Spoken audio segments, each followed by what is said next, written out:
This is my quick take on artisanal perfumery. So, what really makes a perfume artisanal instead of niche or independent? Well, the brands usually self describe as artisanal when they are. And typically, what you'll find with brands that call themselves artisanal is it's sometimes less about the final product and more about the process. So, if you are someone who's in love with this concept of eschewing modern chemistry and modern compounds, doing things like an alchemist or potion maker in an old Dungeons and Dragons campaign, that whole mystery and antiquity kind of thing, then artisanal perfumery is probably your end game, but you're going to pay very dearly for it because these perfumes also are very labor intensive.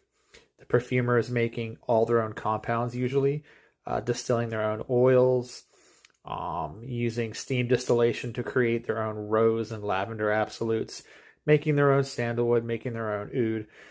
And also, they tend to scour the world for vintage compounds like old Delaire bases and uh, just other things that sat in a chemist shop for 50 to 100 years. And anything that can add to the rarity, anything that can add to the expense and increase the labor cost is a good thing.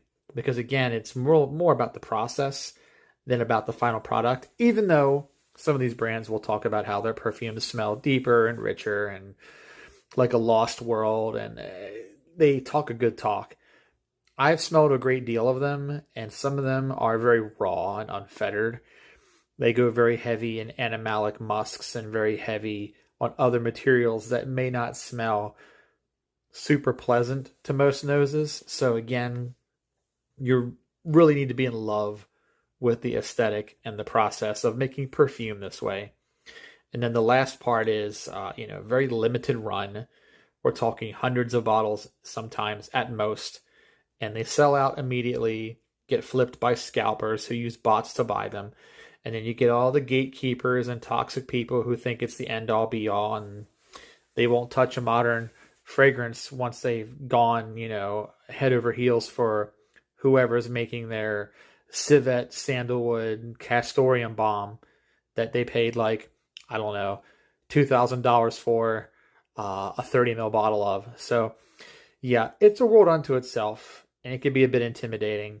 And even a small sample size of some of these can run hundreds of dollars. So, again, the artisanal world is really something else, but there are some hidden gems even still among all of that.